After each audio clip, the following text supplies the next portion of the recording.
sermon series is. I wonder if any of you have figured out what this series is yet. Anybody? This series is on the names and descriptions of Jesus. We've talked about Jesus and Christ. We've talked about Rabbi. Today we're talking about one of the descriptions that Jesus gave himself.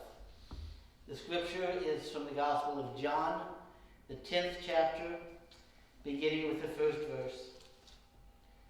I tell you the truth. The man who does not enter the sheep pen by the gate, but climbs in by some other way, is a thief and a robber. The man who enters by the gate is the shepherd of his sheep. The watchman opens the gate for him, and the sheep listen to his voice. He calls his own sheep by name and leads them out. When he has brought out all of his own, he goes on ahead of them, and his sheep follow him because they know his voice. But they will never follow a stranger. In fact, they will run away from him because they do not recognize a stranger's voice. Jesus used this figure of speech, but they did not understand what he was telling them. Therefore, Jesus said again, I tell you the truth. I am the gate for the sheep. All who ever came before me were thieves and robbers, but the sheep did not listen to them. I am the gate. Whoever enters through me will be saved. He will come in and go out and find pasture. The thief comes only to steal and kill and destroy. I have come so that they may have life and have it to the full. I am the good shepherd. The good shepherd lays down his life for the sheep. When the hired hand is not the shepherd who owns the sheep. So when he sees the wolf coming, he abandons the sheep and runs away. Then the wolf attacks the flock and scatters it. The man runs away because he is a hired hand and cares nothing for the sheep. I am the good shepherd. I know my sheep, and my sheep know me, just as the Father knows me, and I know my Father. And I lay down my life for the sheep. I have other sheep that are not of this sheep pen. I must bring them also. They too will listen to my voice, and there shall be one flock and one shepherd. The reason my Father loves me is that I lay down my life, only to take it up again. No one takes it from me, but I lay it down of my own accord. I have authority to lay it down and authority to take it up again. This command I received from my Father.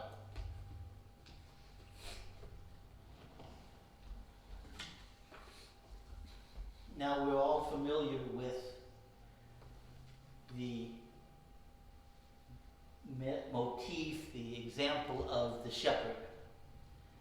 Probably most famous, or most recognizable from Psalm 23. Speaking not necessarily about Jesus, but about God. The Lord is my shepherd, I shall not want. We also have in the other Gospels the parable of the Good Shepherd, who leaves the 99 safe in the pen to go find the one who is lost.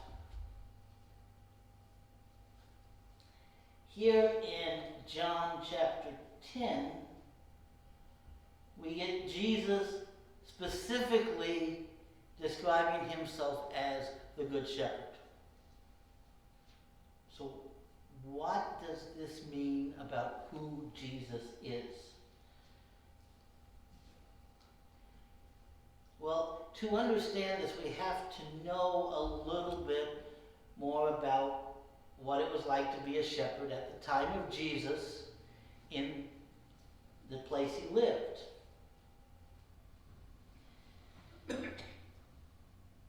He talks about when the shepherd comes to the pen and calls his own sheep, and they recognize his voice and listen to him. And what he's talking about here is the communal sheep pens they have. In many villages, they kept all together at night. And in the morning, the shepherd would come out, and he would go to the pen, and the watchman would open the gate, and he would call out his own sheep. And they would hear his voice, and they would recognize it. And the sheep that belonged to somebody else wouldn't recognize his voice and wouldn't come with him.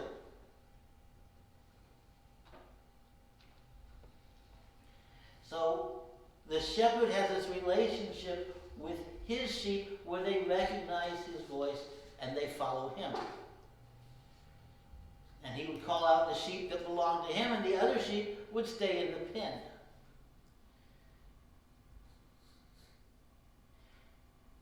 And he says, only the shepherds enter by the gate. Or the shepherds only enter by the gate. So if somebody enters another way, they're not coming to do good things for the sheep. They're coming to do something bad. You know, the robber's not going to come in through the gate because there's a watchman at the gate. So the robber or the thief is going to come in over the fence and try to steal sheep and take them over the fence instead of through the gate. Now it says, Jesus told the disciples this, and they didn't understand what he was talking about. And you know, that was a problem the disciples seemed to have a lot. Jesus would say something and they wouldn't know what he meant, which often makes me feel better. Because I read scripture sometime and go, what in the world does this mean? Now, for me, it wasn't so much this part, it was the next part. Where Jesus suddenly goes from saying, I am the shepherd, to I am the gate. What? What in the world does that mean? Well, this has to do with a different type of sheep pen. There were the communal pens they had in town. There were also pens they had out in the wilderness. Because oftentimes the shepherd would take his sheep out to pasture for miles away from town and stay for days until the pasture was exhausted and then move on. And when they were out for days at a time in the wilderness, they would build a temporary sheep pen, or semi-temporary, you know. They would stack up rocks to make walls about 3 feet high, just tall enough that the sheep can't really get over it easily. And then at night they would herd all the sheep in. And then, because they didn't have wood for a gate on the sheep pen, the shepherd would lie down across the entrance. And so the sheep couldn't get out. And nothing else could get in except by getting past the shepherd. So when he's saying he is the gate, he is describing one of the responsibilities of the shepherd who's watching his sheep out in the field. The shepherd lies across the entrance and becomes the gate with his body. Sheep can't get past him without him knowing it.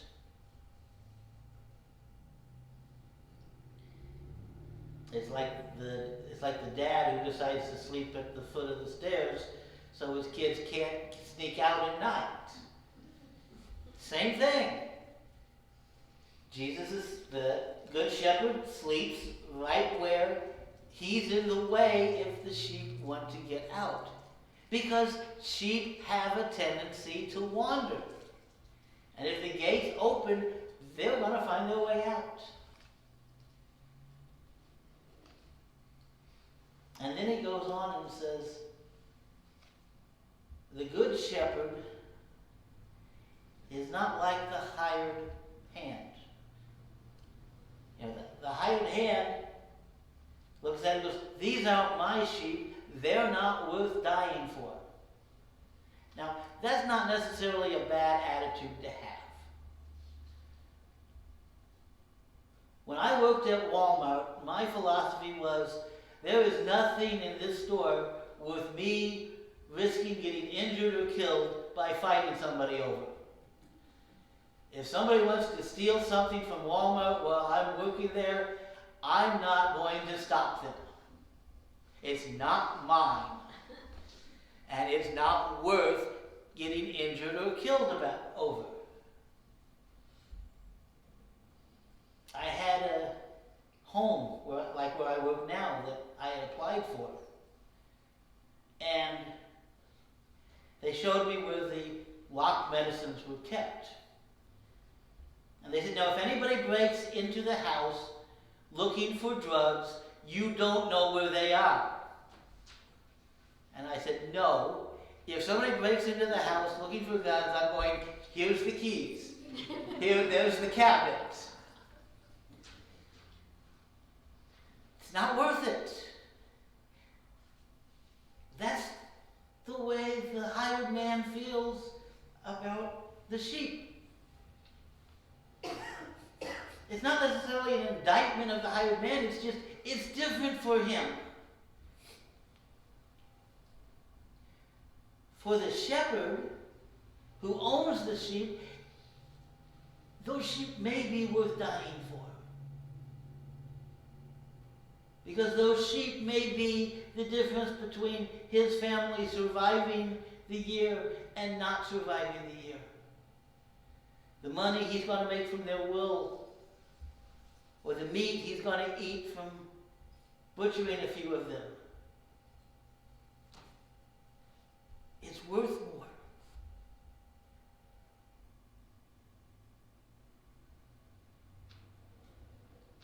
Jesus looks after us like a shepherd. He watches over us, and as John points out, the shepherd is ready to lay down his life for his sheep. This is where it gets different from the Old Testament stories we have of the shepherds. We remember David the shepherd, who later became king, who killed the bear and the wolf to protect his sheep. David risked his life for his sheep, but he didn't lay down his life for his sheep. Now, he did put himself in positions where that might happen.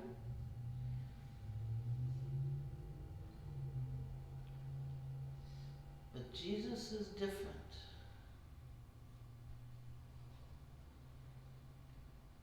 It wasn't that Jesus put himself in a position where he might have to lay down his life for his sheep.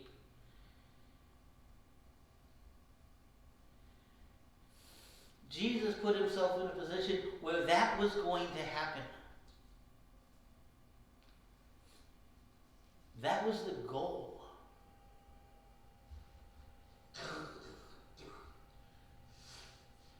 That was the love that the Good Shepherd has for his sheep. That is the love that Jesus has for us. Yes, all of the things leading up to this part of Jesus as the Good Shepherd are true. We hear his voice and we follow him.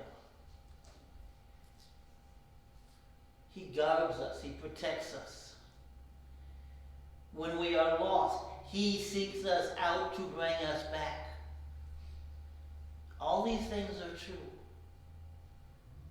But the most important lesson that Jesus wants us to understand by calling himself a shepherd is that he freely laid down his life for us. And he emphasizes that it's freely, that he has chosen to do this of his own authority. And pointing ahead in a way that the disciples will not understand until after it happens. He says, not only will I lay my life down, I will take it up again. I will die. I will come back. Now, we have a big advantage. We know the whole story. The disciples didn't. They're in the middle of the story. They don't know how it's going to end. We do.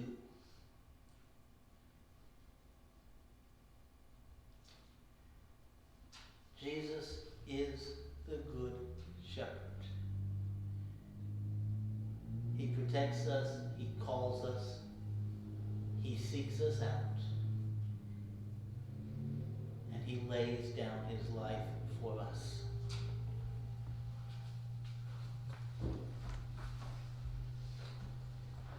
Our closing hymn is Now I Belong to Jesus, number 501.